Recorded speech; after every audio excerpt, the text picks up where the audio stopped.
Excellent. Okay. Welcome everyone, coaches in Romania and throughout the world. I want to say thank you to, Marcel Tenter and friends at the Romania Basketball Federation for the opportunity to come on here and present a little clinic. With all the difficult times in the world, people with the sickness and coronavirus and limitations and things we can do, one of the positive things that have come out of all of this is the chance to watch coaches and watch clinics and try to learn. So as we've kind of downshifted from, the competitiveness of practices and preparation and getting ready for games and ramping up for the playoffs, I think it's nice time for coaches to, kind of go back to the learning part of it.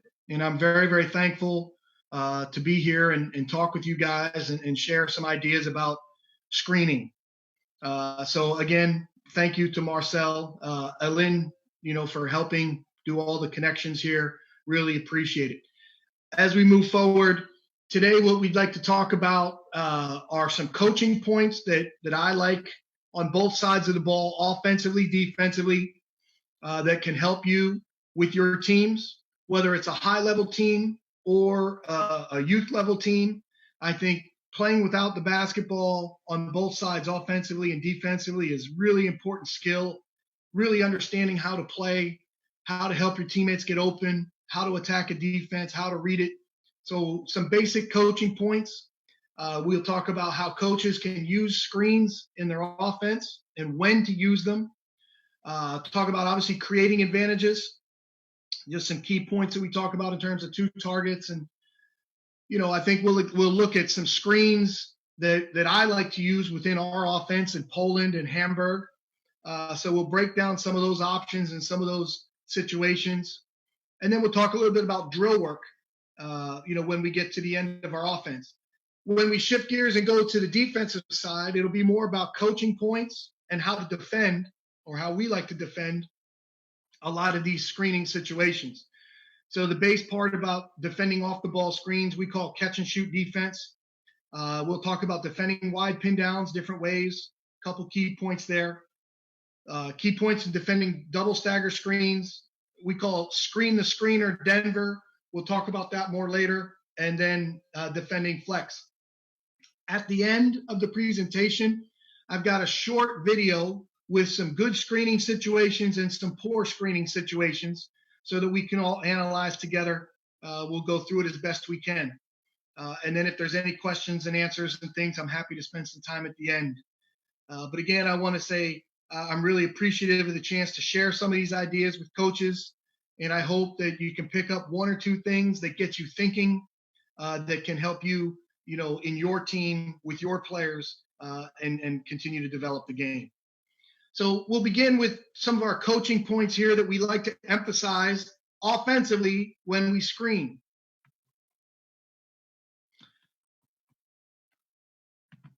The first thing we want to try to do when setting good, solid screens is to identify the defender to screen. And a lot of times that's easy in the offense because hey, I'm going to get my teammate open in the corner, or I've got to set a cross screen in this situation.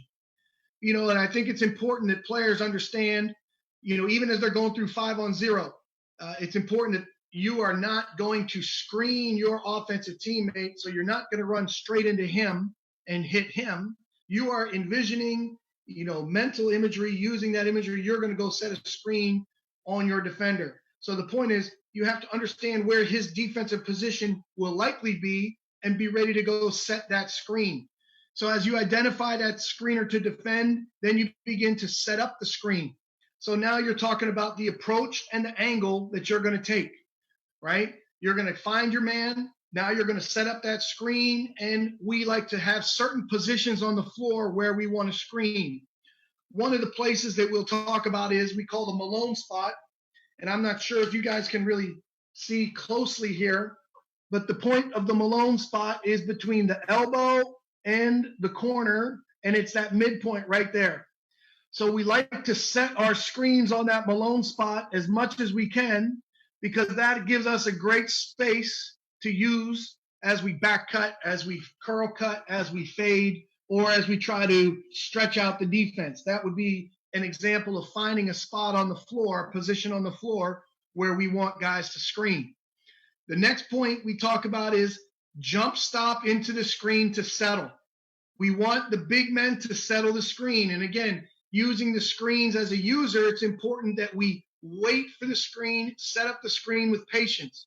Once that screen is settled, now we're going to run off it. So before the screen's set, we're reading the defense. We're looking at the defender. Whether we're staring at him or using our peripheral vision, we're trying to create that advantage by understanding where he is. I know where my screen is coming. I'm setting him up. I'm reading him.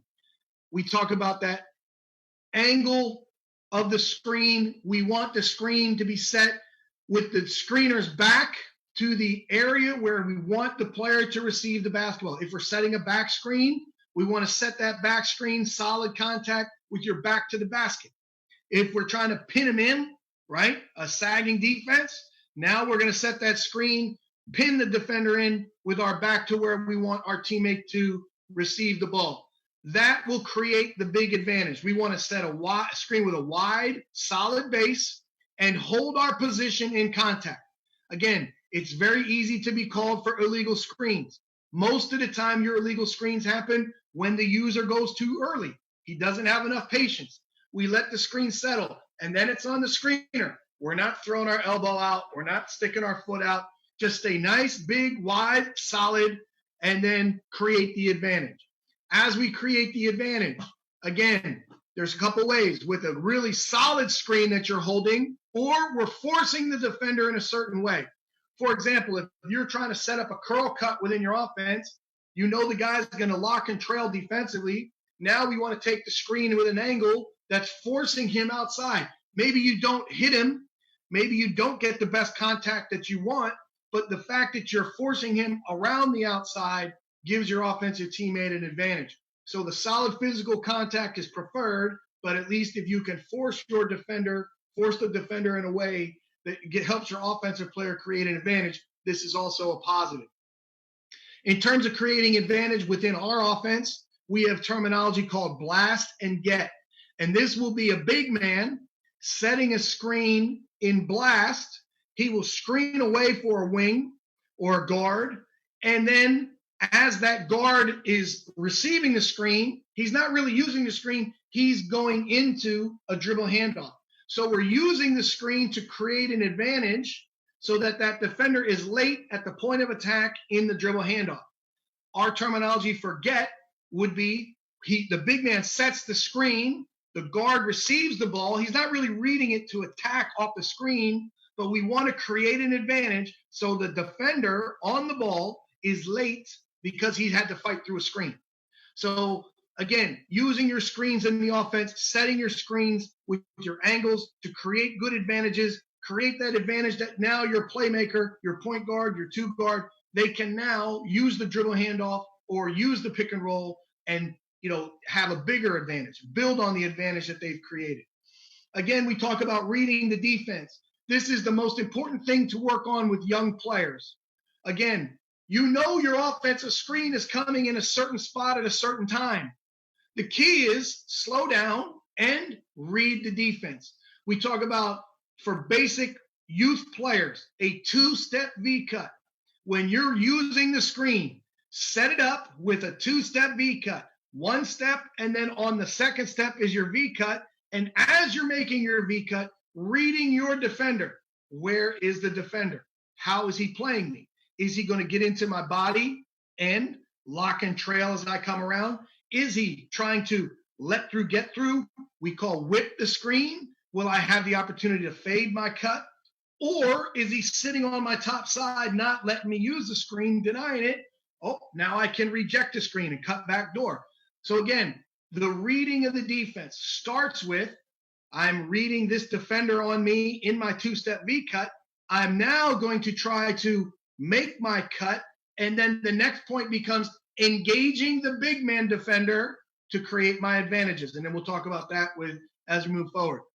But the point we want from each screen and the players working together are two targets. Whoever has the ball, reading the game, watching the action happen. We want them to have two targets and we want the defense to have problems to guard it.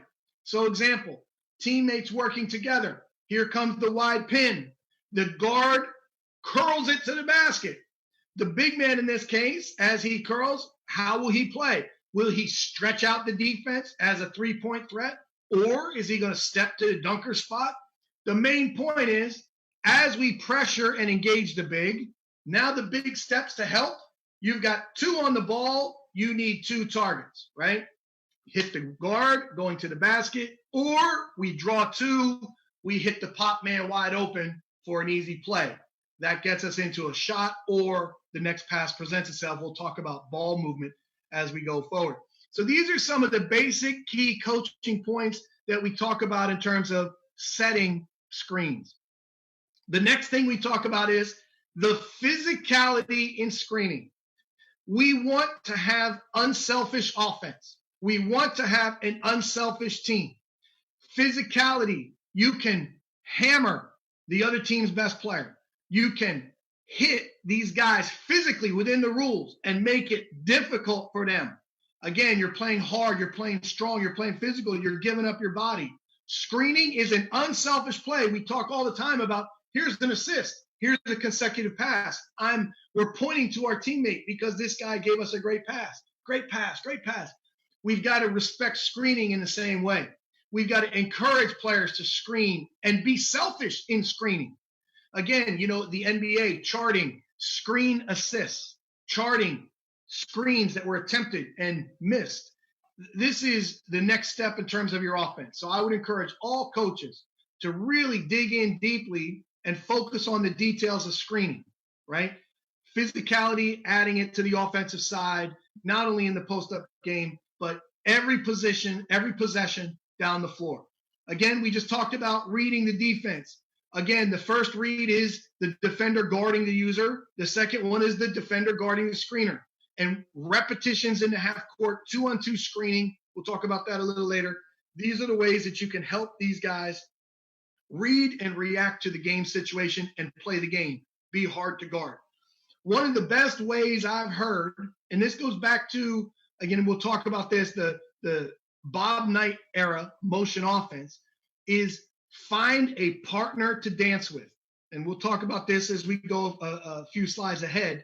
But for me, I think it's important. Offensively, you recognize your partner. Here comes the screener. He's ready to come screen for me. I have to react in a way where I am helping him get a good angle and set up the screen. So we're going to work together. And that combination, that teamwork, I think has been really well defined in find a partner to dance with as you are playing off the ball, setting and using screens. So we just talked about Bob Knight era of motion offense. And so in my growing up in basketball, my dad was an assistant for Bob Knight at West Point. And our family were very big Bob Knight fans and really came up respecting, his style of play and the way the game was taught and coached. So in the 90s, playing in college, the offense and the offensive game at that time was a ball movement and player movement motion offense. Players learned to play without the ball. It was pass, cut, and screen.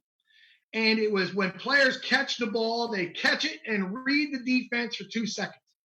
And there's a beauty to that style of play. I think most recently the San Antonio Spurs have gone more towards that era of basketball.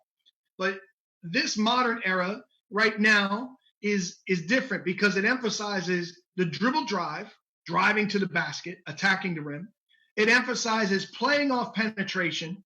And again, in the Bob Knight era, it was catch and read the defense for 2 seconds. Now it's the Spurs, 0.5. Catch, move the ball, make a quick decision. But if we are always just catching and moving the ball and swinging it around with quick ball movement and the tempo of that ball movement, we miss the opportunity to play the screening game where we set and use screens and become hard to guard. Now, in the United States, the current modern style of play is all about individual skills. I've got the ball. I'm going to the basket. I'm going to dribble drive.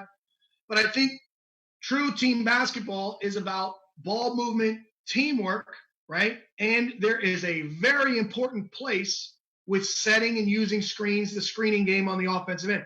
I would encourage young coaches and coaches everywhere to learn more about Bob Knight's motion offense or the blocker mover system that Dick Bennett, Tony Bennett at the University of Virginia, his father, the blocker mover system, they really broke down these coaching points of their motion offense. Now, again, you can take bits and pieces from Coach Knight, from Coach Bennett, and put it into your game. And this is what we've done, right? We've got kind of the modern era of good ball movement, good teamwork, but we've also got this important action of setting and using screens and emphasizing the details that come along with it. So we have a little bit of old school trying to mix into the new school. Now, it's important that players also understand the difference in shooters. Players can just spot up or players that can run off screens. We were fortunate enough in Hamburg to have a guy, Drew Barham, played at Gonzaga. He may even have played in Romania at some point in his career. But this guy was a skilled wing shooter that could run off screens, catch, and fire. With the Polish national team, we've got one of the best, Adam Wyszynski, again playing in Malaga for his club team. These guys have that ability to read defenses, create advantages, run off screens, catch, and fire. And how many times do you see your players after practice? Yeah, coach, I'm going to get my extra shots up. And it's all spot up repetition, 5-spot shooting. Those are really important shooting drills, right? But when you watch great shooters shoot, they have a routine. So, some of the things you might see them do, I've seen both Drew and Adam set up chairs, and it's multiple cuts into multiple shots so many times. For example, start off on the baseline, they're coming off a pin in, right? They catch and fire. Next ball's coming. They're fading to the corner. Next shot's up. There's their second one. From the corner fade, they're curling off a wide pin, catch and fire. And after that wide pin, maybe they go do the same thing on the other side. Shot after shot after shot after shot. It's not just your traditional 5-spot shooting. They're working on reading the defense, working on the different cuts. And again, they're becoming that shooter that's not just, hey, coach, I'm in the gym getting my shots up. That's great. The reps are great. But you've got to be good in the game. And how do you do that? You make it game like practice. These shots on the move, these are the ways to do it. So you get your friend, you go, you're working, you're setting up a workout for players. You need a rebounder, you need a passer, you need a couple basketballs, and you really work at it in terms of shots on the move and becoming that next level shooter.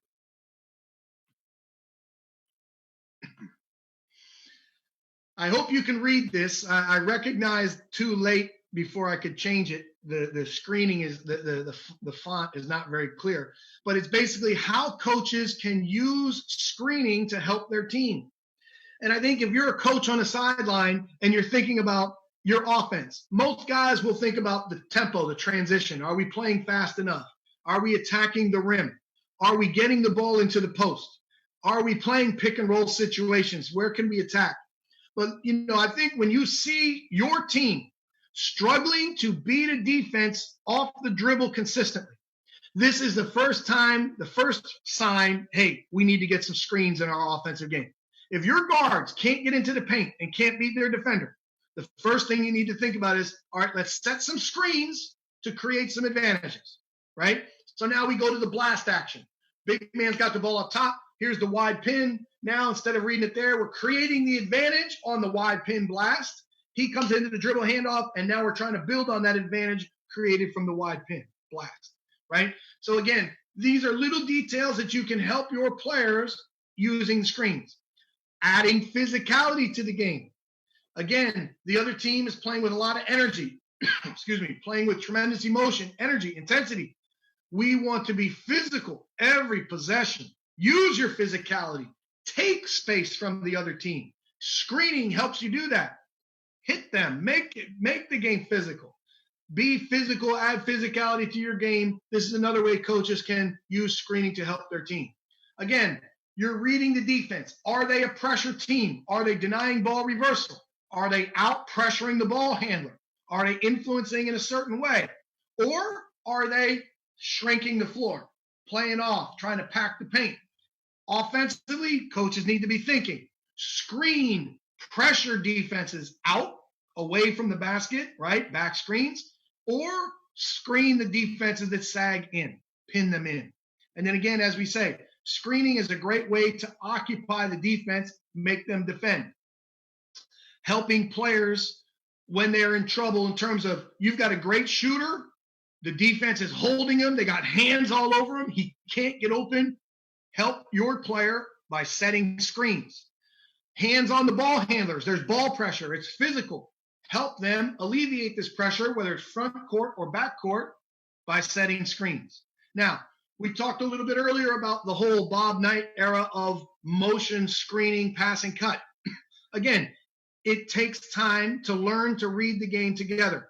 A lot of coaches don't want to devote that time. And a lot of players just want to play when they have the ball. They don't want to play without the ball. The problem becomes for these Bob Knight era teams, when they are screening and all kinds of different screens and the defense just switches, there's no advantages created from screening. So at that point, this is where we need players with the modern game to be able to break people down off the dribble, create playoff penetration. There's also times where you can occupy the defense, be hard to guard because you've incorporated screening and playing without the ball. So again, some games require more of one thing, screening, setting using screens, setting and using the screens, and other games, if the defense is playing in a certain way, require other things. This is important for a coach to be aware and have a system to know, hey, I can help my guys in this way in this game. So we talk about teamwork, and a lot of times people will talk about teamwork in terms of the ball movement and passing the ball, but screening and using screens creates the opportunity for that ball to be moved. Again, we talked about the unselfish nature of setting screens. For one player to give up his body for his teammate, that says a lot. So we want to encourage the unselfishness. Give up your body on offense. Set a good screen for your teammate.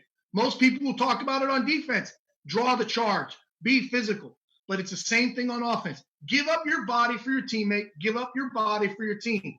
You can really tell if players on your team like each other. For example, if you've got a guy who is limited, but he can run off that screen, catch and shoot, will the teammates screen for him? Do they like him enough? Do they feel he's unselfish enough that they will set screens to get him open? He needs help to get open. Help your teammate get open with teamwork. The second thing, does your team understand the roles? This is a shooter. We need to get this guy open. I'm a big man. I may want to post up or shoot threes. I may want to do these things, but my role is to set screens to get my teammates open. Helping your team learn to play to their strengths, understanding the roles, and then just the connection amongst the guys. Do they like each other? You can tell a lot about how teams and teammates screen for each other. Now, again, we talked about creating an advantage and building on that advantage. The big thing we know, we want to read the defense. We want to set the screen. We want to have two targets. And the main thing is engage the big, try to create a 2-on-1 advantage, and play off that. So now we talk about this situation here. We see in the picture, the defense is on the offensive guy's back. It's a lock and trail situation, and you can see where he's passing the ball. He's passing the ball to the big man who has stretched out the defense, created an advantage. Teamwork, again, great ball movement on a team happens when big men can make the next pass. So now we've had a guard. He's run off the screen. The big has set it. We've engaged the big. The ball came to the guard. It now moved to the big. What does that big man do with the ball? Does he catch it and hold it? Does he slow down the ball movement, the tempo of the offense, and allow the defense to recover? Or is he smart enough? We've got this advantage. There's two players on this offensive guy, my teammate. I have the ball. Where's the next pass? Where's the next play? That is when great ball movement and teamwork happens on offense. You've created the advantage using the screen. You've made the defense struggle. You've engaged the big. you've stretched them out, and now the ball goes to your big. What happens next? This is really important for teams to really understand how to play together in these situations. So we talk about two targets. Again, this is the main point of emphasis in detailed drill work, let's say in pre-practice breakdown. We'll talk about 2-on-2, 3-on-3, but you've got, let's say, small groups right before practice. The way we do it, we have a walkthrough. After the walkthrough, we have, stretching and conditioning for a few minutes, and then we split into two teams. Those two teams can be, let's say red and white or black and white, or they can be mixed small groups, bigs, guards, whatever. The main point when you're breaking down your detailed work, this is where you teach the players how to read the game and create the two targets. So now, as we look, for example, we'll go through some basic screening situations. And you can see we've got 3 players here on this design. And as we have 3 players on the design, this could be, let's say, 3-on-3 live, or this could be a controlled drill in pre-practice. But we've got the main action, the pin down screen first. Then we've got the user, the things that we basically teach or would teach young kids trying to read the game for the first time. And the last would be the big men. So these are your options in terms of reading the game and playing together. We've got a basic pin down action. Let's say it can be out of a diamond set or something like this. The 5-man is going to set the down screen again. We're looking a little bit inside the Malone spot here. So as he's setting the down screen, 3 is reading the defense. The main action, the straight cut to catch the ball on the wing, right? That could be a play to enter the offense. If the defender locks and trails him, and again, we'll talk about the defensive concepts a little bit later, but if the defender locks and trails him, now we're curling to the elbow to get the paint touch. And if you look ahead on the pin down, the big man, the third block, if there's a curl, the main action that we'll look at will be step to the dunker spot or stretch the defense. These will be the 2 things that we try to talk to about the big man reading the guard, how he's using the screen. The other 2 we have here are the backdoor or the fade. So now the fade, we want to create separation as we're using the screen. So we're reading the defense, but we really want to get separation off of the defender. We want the defender off of our body.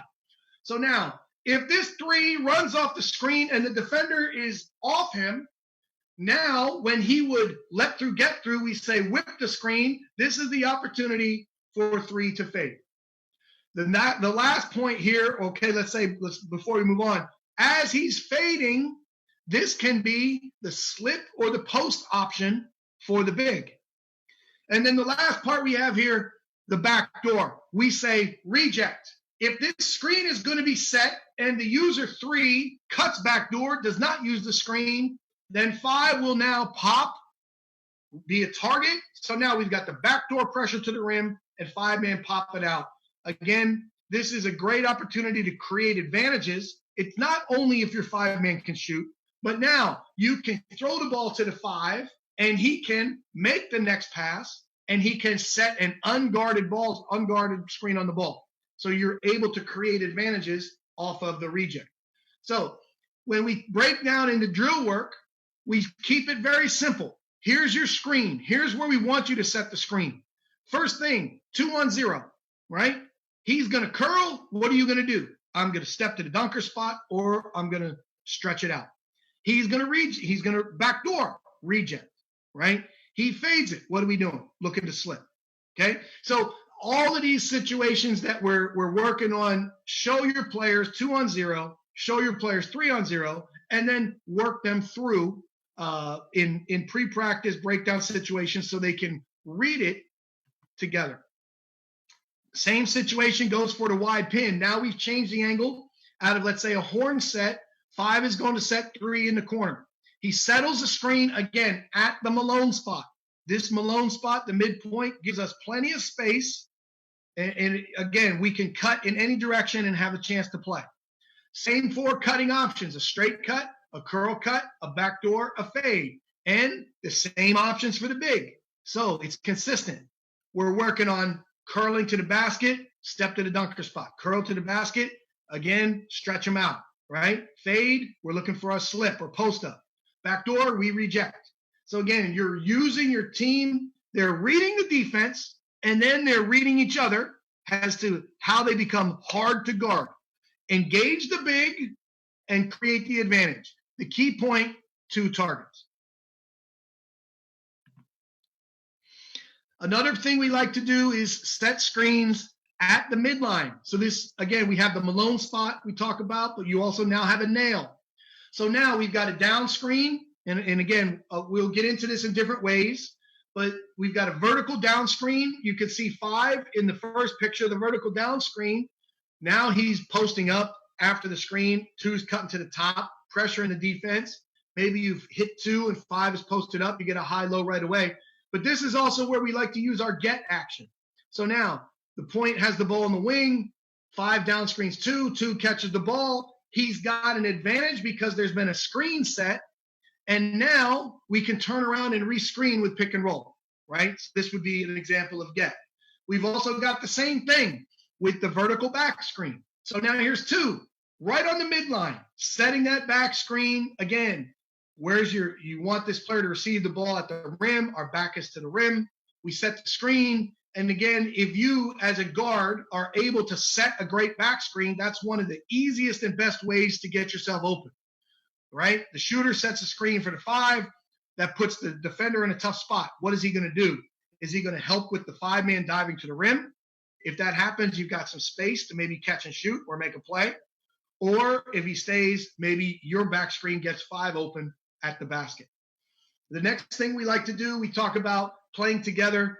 Same thing from the wide pin or pin down. The 2-man can curl this at the nail. And again, this becomes the next point. If he curls hard, maybe 5 stays in. 5, if he's a shooting 5, he's got an opportunity to catch and shoot. If not, when X5, the defender helps on the curl, now the next pass becomes an unguarded screening situation or unguarded dribble handoff situation. Your offense now has an advantage. The back screens that we like to use in our offense, both in Poland and Hamburg, include the flex cut on the baseline, the UCLA back screen, and what we call a hawk cut or a diagonal screen. These are 3 of the back screens that we use, and we will practice these situations both 5-on-5 and in other ways as well throughout the season. Again, the flex cut, great way to get perimeters open in the post up a wing. Great way to kind of make the low post defender guard before a post up situation happens. And again, the continuity flex, I think almost every team runs different bits and pieces of it. The UCLA, again, same situation. You can post guards off of these situations. You can also turn around and rescreen, get into a lot of different things. And we like to do a lot of different hawk cut actions. Again, whether it's post a perimeter player or get into different types of screening there. These would be the 3 back screens that we identify the most in our offense that we like to use and try to get really good at. Double screen situations, again, our team here in Hamburg was really good at one of our plays with consecutive double screens. You'll see this later in the video session video clips that we've got.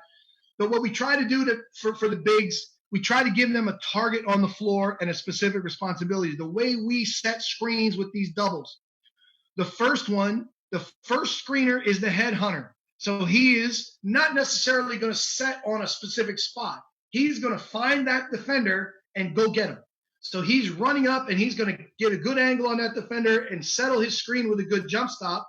While he's setting that screen as the headhunter, the cleanup guy, the second screener, is really just kind of finding a spot. So if we want our shooter to receive the ball at the top of the key, we want him to set that screen just above the elbow inside the 3-point line. So now the main point here, if the headhunter does a good job, that's created the advantage. The pressure will be responded to by the defender or the cleanup guy. So let's say X5 sees the 2-man defender get hung up. As he's hung up, X5 is going to react. And now this is where we create the advantage situation, right? If X5 is there, now we've got 2. The second big can slip. We've got all kinds of possibilities that open up because we've done a good job as the headhunter and really got a good spot to read the defense and read that second defender. The same thing on the baseline, stagger double. Again, we try to give these guys spots on the floor, so like the Malone spot or the nail.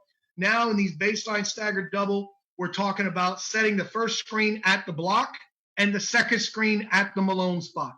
Again, after the first screener sets the screen, he flash back to the elbow.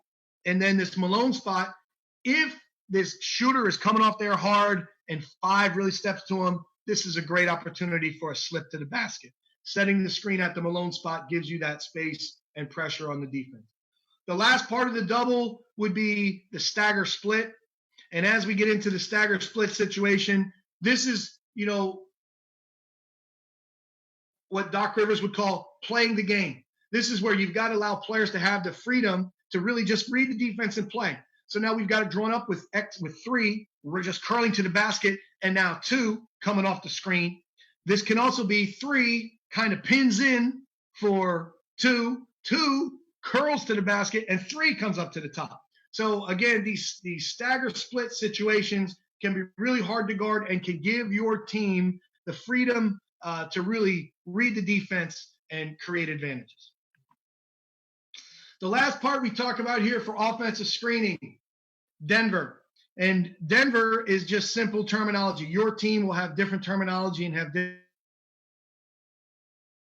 different situations. But in the game, we don't want things to be long and drawn out. And honestly, every country has different language. And sometimes a word or an expression may be longer in one language than another. But in this situation, screen the screener. Instead of being able to say, screen the screener in a game. Hey, fellas, 2, screen the screener. 2, screen the screener. Instead of wasting time with screen the screener, make it a simple word. 2 Denver, whatever that would be. So the point is, screen the screener situations would be a Denver call. As soon as people hear Denver, they understand it's the screener circumstances that are going to happen.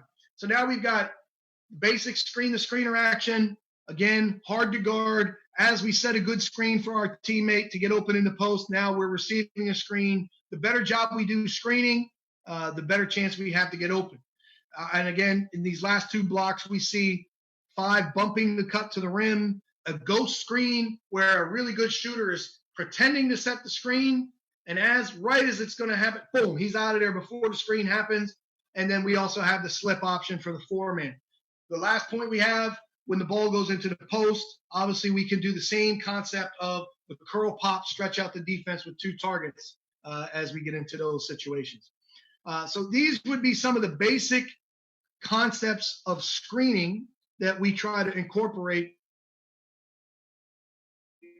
in our offense and drill work. Now, whether you're an experienced team, high-level team, or you're a youth team, again, the importance of practice and working on things. The main thing here, we've just looked at the pin down, the wide pin down, back screen, flare screens, hawk cut, whatever you want to play. But I think it's a great opportunity to really control the action in terms of a 3-on-3 live. All right, 3-on-3-on-3. So you got 3 teams and they're just attacking each other as they go. The classic 3-on-3-on-3. But now you're controlling it. Okay, now your shots are coming off pin downs. So now this team is attacking this team. We're attacking pin downs. We're defending pin downs. Then you change it up after a few reps, back screens, whatever screening you want to have happen. So then when you need to work on your doubles or your stagger splits or your screen-to-screener Denver, now the coach can step on the floor. We can have one coach at this end, one coach at this end. And basically you're going through your 3-on-3 situations, a stagger double, a baseline stagger double, a stagger split, a screen the screener, and you're giving these guys a chance to practice reading the defense, reading the game, setting screens, creating their advantages. In terms of a team setting, in terms of screening and using your set plays, a good thing to do can be half court cutthroat. And if that's basically nothing more than make it, take it. So again, the 3-on-3-on-3, 5-on-5-on-5, you've got a team waiting to come on, make it, take it. So your coach calls the play, whatever play they're running, we're running this play. You're running this play, you're guarding this play, and we're just playing 5-on-5-on-5 half-court situation. With the point of emphasis, we're really concentrating on screening. You could even be like, if you're not satisfied with the screening effort or using the screen, blow the whistle, turnover, next team's on. So these type of coaching points can all be really incorporated for whether it's a high-level team or a youth team. Again, the pre-practice breakdown action, 2-on-2 screening, great way to get guys warmed up, great way to get guys working together, locked in for practice. And again, the same thing like we talked about, 2-on-2, 3-on-3, the pre-practice detail time, focusing in on screening. So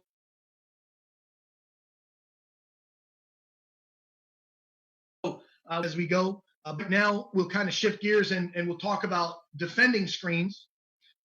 And the things that we try to really concentrate on, the teaching points and coaching points at defensive work.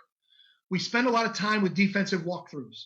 So we will start 95% of our practices with a 15-minute defensive walkthrough.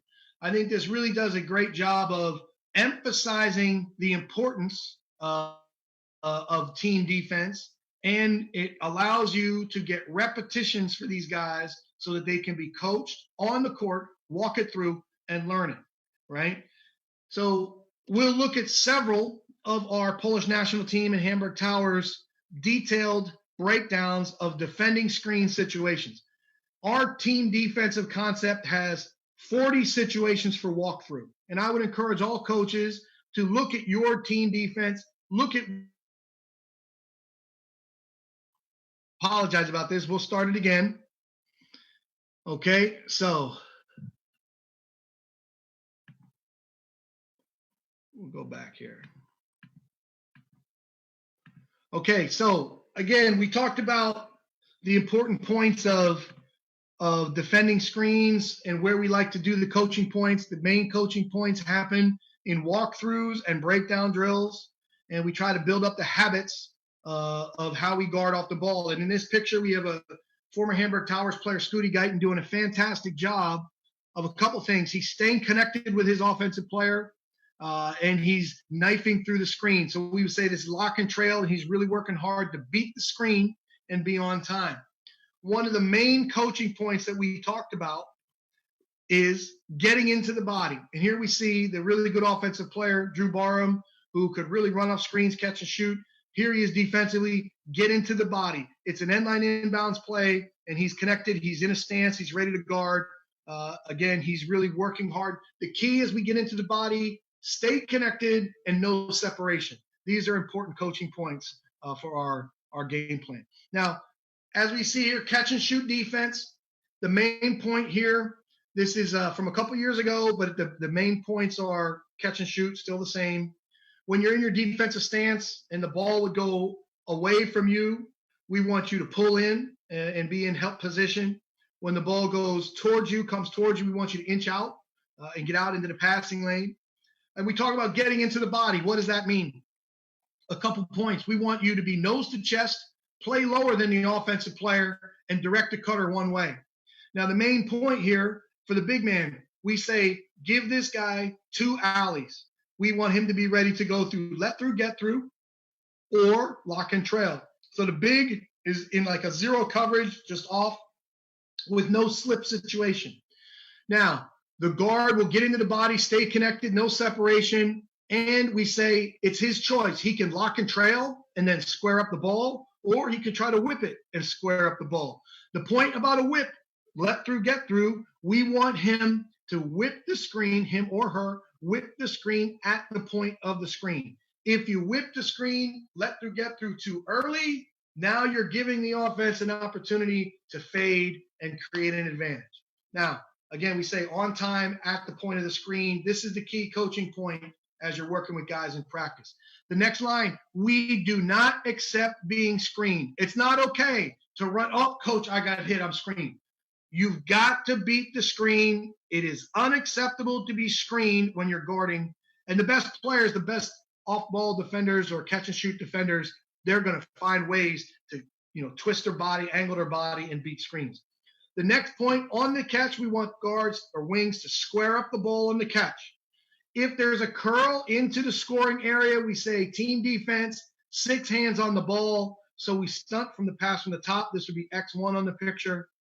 The second point, we stunt from the big. And a lot of coaches say just step straight up the lane line. And then from the closeout defender as he's working to square him up. Pull the trigger, post X, veer back emergency switch. These are a little more high level concepts and team defensive concepts.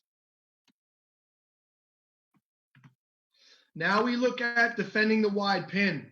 Again, this can be a challenge because a lot of times, if it's not a great shooter you're playing against, you're going to be in help position. So you're starting at a disadvantage. You're not on the body here. You've got to be alert and you've got to work.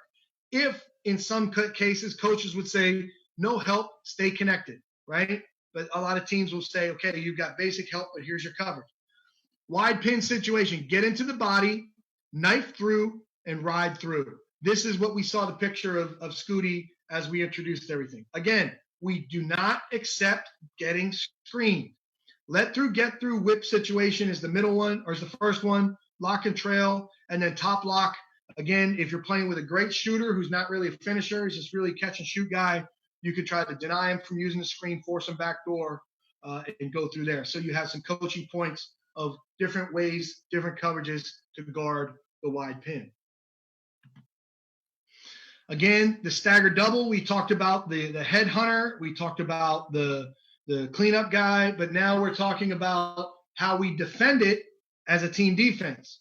The first thing we, again, want to try to get into the body as best we can. If possible, it's best to lock and trail that first screen. It may not be possible because of your help team defensive position, but for us, it's really important to whip this point of the second screen because that prevents any type of curl, right? Again, a lot of teams will get out and pressure and deny, get out in the passing lane. We say X5, we want you to be in a flat hedge, plug, take away the slip, right? You're ready to guard. X1, again, with stunt from the pass, and X4, the bottom man guarding the headhunter, he's guarding 2 for 2. So he's guarding both big men for 2 seconds. 2 for 2, and we recover. Again, big thing for X2, as he's guarding 2, really work hard, beat screens, stay connected, square up the ball. Defending Denver, again, screen the screener situation. Big thing for us is we will try to direct the ball at the point to the middle because it's an empty corner situation. We will have the guarding the shooter, in this case it's X3, he will get chest to back, and he's not a bump guy unless it's an elite post scorer. If it's an elite post scorer, we'll bump him. We want X5 to get into the body and ride him through the screen. You can direct him high, direct him low, depending on what you want, but you're not just riding him through and stopping. Ride him through and try to deny position. Push him off the block, get into your 3/4 deny front, whatever coverage you want to play in the low post. But now as X3 has been hugging his man chest to back, when X4 is defending the down screen, we call it mucking up the lane. He's big, he's long, he's making it appear crowded. There's no passing lanes open. And now we say, again, whip that down screen so that we can eliminate any chance of a curl. We have a better chance to square up the ball. We call it a Loyola switch, the backside switch. Some people call it a side switch, X switch, whatever. We call it a Loyola switch. On the cross screen, when you're hugging him chest to back, if your coach says, hey, bump him at the screen, so you stay connected, bump the big man at the screen, you may get hung up. If he gets hung up, X2 is ready to switch on the backside and take him going up top. And again, we see in the list here, we do not accept being screened. The last screen we'll take a look at here, the flex action. Again, it's important, ball pressure at the elbows. When you're pressuring the ball, all over him at the elbow. If you're not pressuring the ball big, you're at the nail. Get into the body, ride over the flex cut.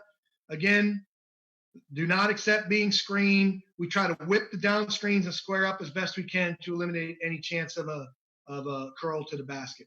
Again, team defense, stunting, being active, mucking it up, being in the right position in terms of staying connected, all of these details. These are the points of emphasis as you go through your walkthrough with your team.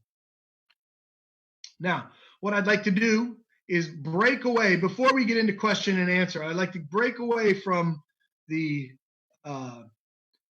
PowerPoint and get into a short video that my assistant here in Hamburg, Austin Rowland, did a great job putting this together.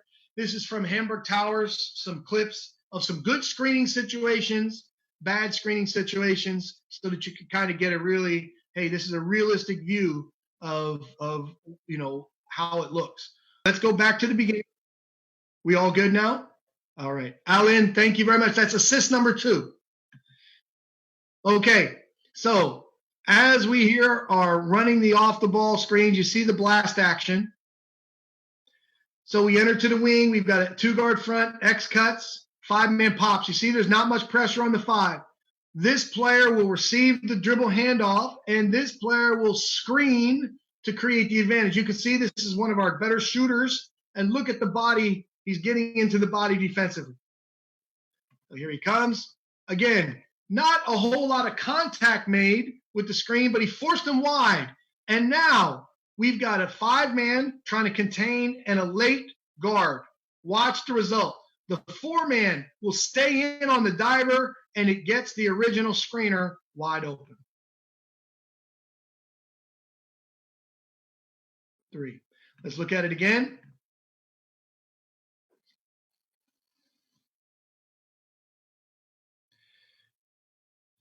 Again, strong ball pressure, pressuring our guard.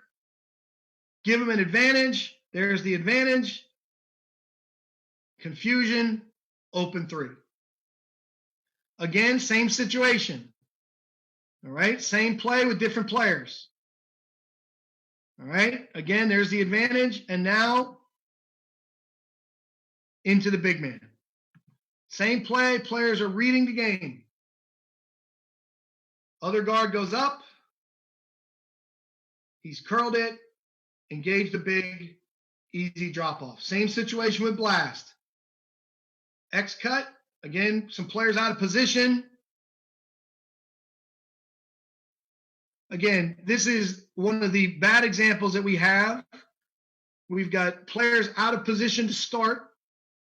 And as we go, we try to correct it, but you can see there's no screening being set here. Again, no screen. He still went in, created a little bit of an advantage because Jorge faded and hits the 3. Now we go into double stagger action. Again, you can see we got double drag into the screen. And this is a really good example of a headhunter and a cleanup guy. All right, here's the double drag. First one, you can see number 5, Bo Beach, goes as the headhunter. He's going to get a good screen set, and the second screener, Marvin Ogunsight, is the cleanup guy. And again, you can see the amount of space that's created here. This is a big advantage for our shooter coming off. Their defender, number 22 at the nail, is put in a really tough spot. And again, one of our good shooters, Yannick Frank, came off and hit it. We'll take a look again. You'll see there's a couple different plays. First screen, advantage, open shot. Same situation, double drag. Here's a stagger. Not really well screened, defended. But now he keeps the ball, and you can see we've got really good screening here, double screen on the backside. Bo sets a really good screen. They are forced to switch, and our shooter, Yannick Frank, gets to the basket. Again, poor screening. Now we're not executing really the way we want to. We would prefer Bo goes to get him. You can see he's being hugged, the shooter. And now here's the first screen. Good screen. Defender falls. Emergency switch. Get to the rim. Again, same situation, different look. First screen, coming off. Wide open. Now, we've set those screens for a couple times. Now we think the defense thinks we're coming off the stagger double, and now we pin in for the shooting 4.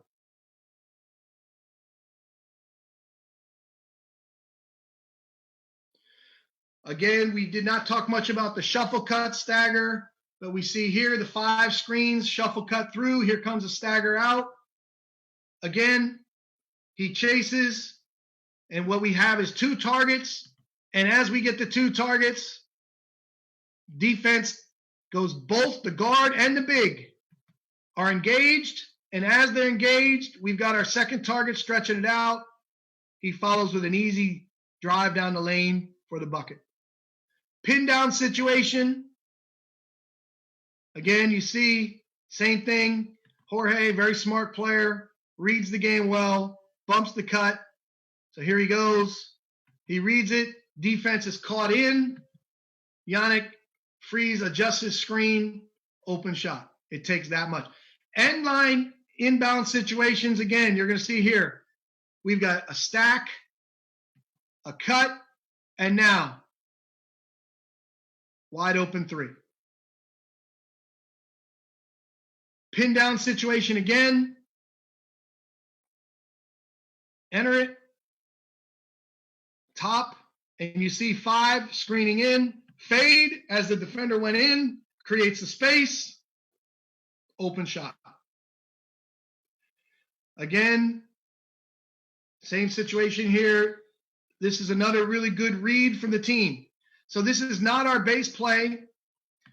The base action would have a staggered double for the shooter, this case Heiko Schwarze coming off the double, but he'll curl it to the basket and watch Alba Berlin adjust. They curl, and now Yannick Freeze, 13, adjusts his screen, and now our big man pops wide open. Players reading the game together. Now we'll shift to the defensive side, defending the off-ball screens, blast action.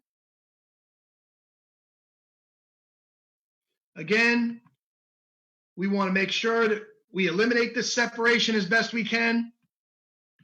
If he is a lock and trail, this has to be a flat show on the backside. You can see Heiko is working hard to catch up, to be on time. Watch Yannick Freeze do a good job here, the defender. Contest, and Heiko squares up the ball. Again, on time, turnover. Let's look at it again. You can see the defensive effort, full speed, stunt, contest, good challenge, good stick hand, contest, active hands, turnover. Defending blast again. Again, same thing. Heiko came off. And you see, big point here. All right, we have the separation. You can see our defender, in this case, Prince. He's again flat. He's going to contest. The challenge here, right? We challenge it, but we're at a rebound disadvantage. Thankfully, Bo Beach grabs the rebound. Again, we have staying connected on the blast action. Take a look on this one. Again, Heiko working really hard. He's got some separation. He's got some ground to make up. All right. He squares them up. Active hands. You can see Heiko is late. Our teammate rotates. Yannick Frank rotates to help. And we're active in team defense. Straight up. Again, shot clock is running down. Really good activity from our team here. Now we talk about defending floppy, the catch and shoot situation. So now again, take a look. We want to have guys on the body and bigs giving them space. Heiko working hard. Jorge working hard. Yannick Frank working hard on the ball. Now again, let's take a look here under the basket. You can see trying to get into the body, trying to stay connected. We want to try to force the cut one way against floppy in catch and shoot defense. And again, really good job. He's forced the catch out of the scoring territory because he's worked really hard. Side pick and roll, ice coverage, good team defense. Late clock switch. Contest. Shot clock runs out. Again, same situation. Notice the difference this time to the last one. The last one, Heiko started on his body. He was connected. There was no separation. And now take a look here. He's off the body. Really good shooter. Thomas Kleipaz from Austria national team came off and fires it. So again, this all starts at the point of attack. Defensively, we want him to get into his body, stay connected, and force the cut one way. Now he's off his body. Offense has the advantage. Now we're late. We can't recover. 3. Again, next example of a mistake. Bad defense here. We want to stay connected and be more physical. So again, you see our defender wiping his shoes, Yannick Frank in the corner. Here comes the wide pin. He's going whatever way he wants to go. And again, we're not trying to impact the cut at all defensively. This is really good offense from Alba Berlin, right? Take a look. You're not going to guard me. Cut backdoor, set you up. Good screen, advantage, open shot. And again, let's look at it from a defensive side. We want him to get into the body with the screen, control it, be physical, force it one way, and then square up the ball on the catch. Next points we have here, defending pin downs and flares. Again, square up. Here's the flare. Good defense. Shot clock goes down. Rebound. Now we're not connected. Take a look. This is a really good example of whipping at the point of the screen. So we're looking here in the corner. Our defender, Michael Carrera against Alba Berlin. Here's the play. Again, we see this is an unnecessary whip. There's no reason for him to whip here because all you've done is give this guy offensive space. Again, let's see if we can go back just a split second here. Here we go. Here's the play. I'll try to stop it right at the right point. Right now, there's no reason for him to go under this screen, right? It's not like the guy's coming down and got a great angle on you. You're giving this guy a wide open 3. So now, the main point, lock and trail, make your decision to stay connected, knife through and square up, or whip at the point of the screen. Here is a perfect example of an unnecessary whip, which opens up the 3-point line. And that's all it takes. Again, stay connected, be physical against the flare. As we see, again, here's the screen. We beat the first one. We did a great job on the pin down. And now here's the rescreen. We're not connected, all right? He whipped it, and now we slip, open 3. See the bald man, weak side flare screen situation.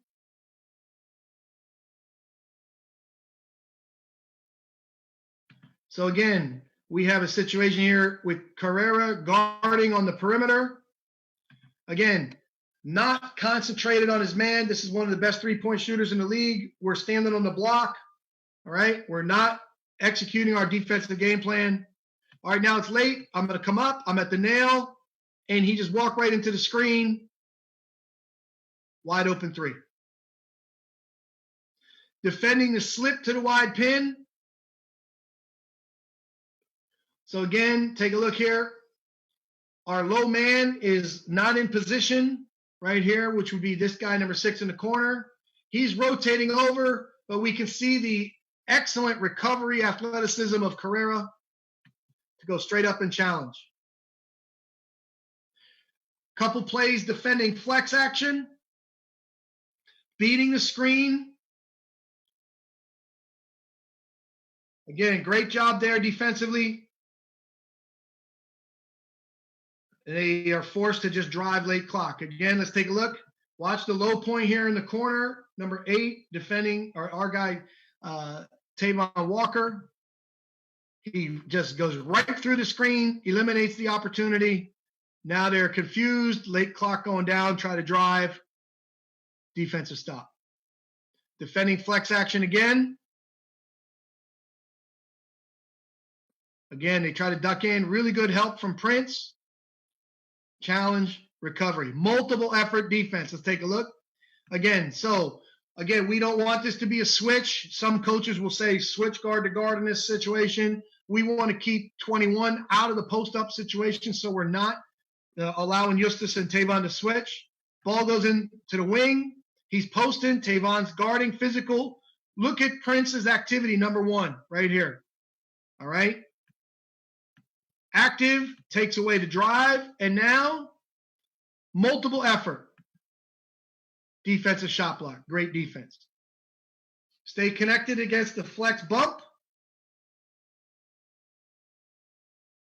And this is just a really high-level offensive play right here. As we see, look at this. He gets in the body. We got him where we want him. He creates a little separation, but that's good defense. He's fighting through. Tough shot. Tip your cap to the offense in that case. Now we've got a couple other actions just here. Last 50 seconds. America's play, cross screen, double screen.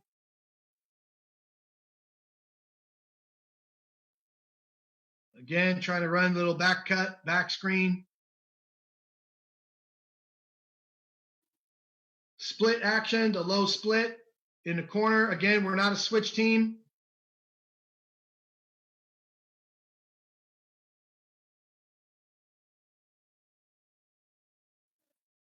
Really good job taking away the penetration. Defending get.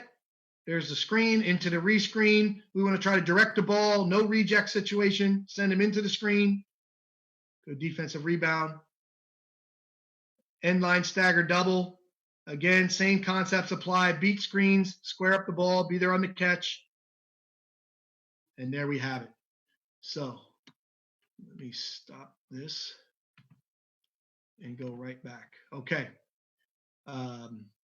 At this point, let's go. Do we have any questions?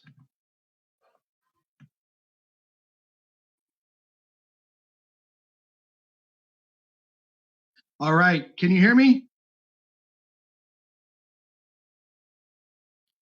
Sorry about that. I don't know what happened as we shut down the video there.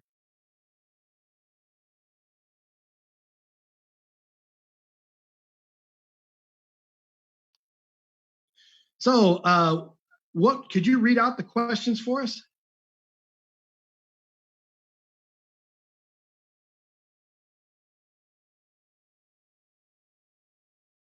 Yes. So when defenses switch, these are the type of situations where you want to try to have a game plan of how do you handle switches.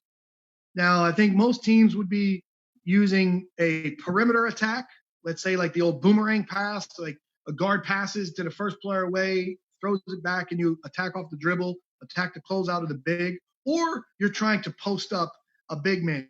But in terms of creating advantages off of the screening, I think any type of situation where you can set up slips within your offense, slip screens. And an example of this, you have a really good shooter who teams are going to respect. They want to switch those screens.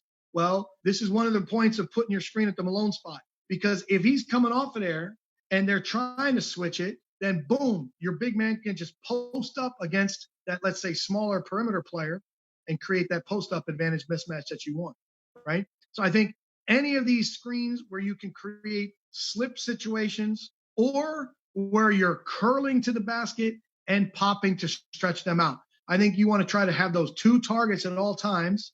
And then in those switching situations, really have your team prepared to attack mismatches.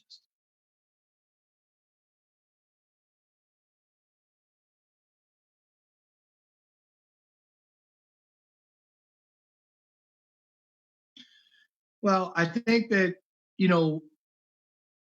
creating isolations and spacing for good one-on-one guys is, it's a part of what you're trying to do. And what we like to do is, and again, this was something we were not very good at with Towers. It comes a little bit easier with Poland because of the players that you're dealing with. But I think that you try to create those isolations from within your offense, right? So whatever type of screening situations you have within your offense, it's great if you can, let's say you have like a slice cut or a shuffle cut coming through. And as you have that slice cut, you run it and run it and run it. Well, one time you have a play where you say hold, and the slice cut bumps it, it stays on the side. You swing it to the backside perimeter, and he's got the whole side cleared. So the point would be, try to look at your offense, what type of screens you have in your offense, and after that, build in these isolations for your one-on-one players, because that's harder to guard for the defense. They think one of your basic actions is coming, and all of a sudden it turns into an isolation for one of your good players.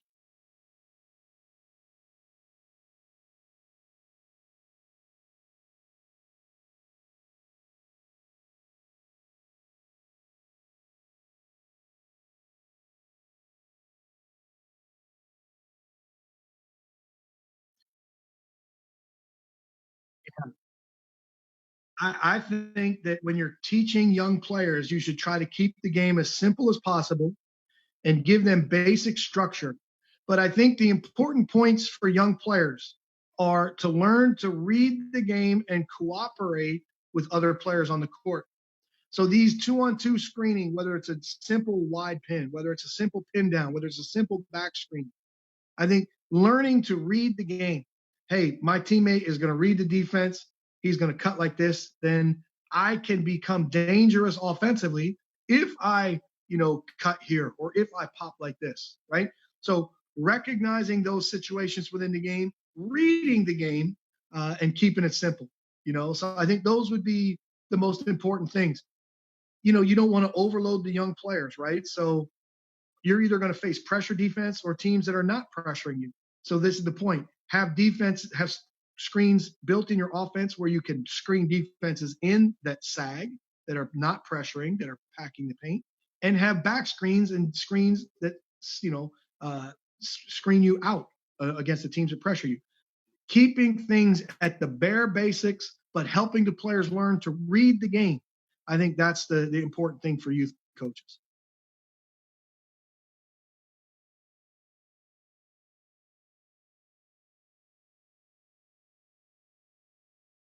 In terms of my offensive system, we have, I define it in, you've got your transition game, your tempo, how fast you're going to play. And what we like to do, we like to attack early and give the players freedom to play together and create together. So we'll have a lot of quick hitter actions and then time on the shot clock to play. Second thing, we have pick and roll game, post game, and screen game. So this exact topic that we have is a big part of our offense. We have a variety of screens. And again, when you look at your roster, you look at your team each year, every team is different. Every team is going to be good at one thing or not so good at another thing. And I think, what we've done with the Polish national team to develop is we've really established a system. We're doing the same things in Hamburg. And I think that your players will naturally do certain things well. And when you find out what these things are, you emphasize them, you highlight them. So when we have a guy in Poland like Adam Wacinski, who is fantastic reading the defense, running off screens, catch and shoot, you use different screens to try to play to that strength. Same thing like last year with Drew Barham here in Hamburg. If you have other players that are good at other things, you kind of highlight those. So I think as a coach, you emphasize what your team is good at. And when your team is good at playing off screens, then I think you focus on that.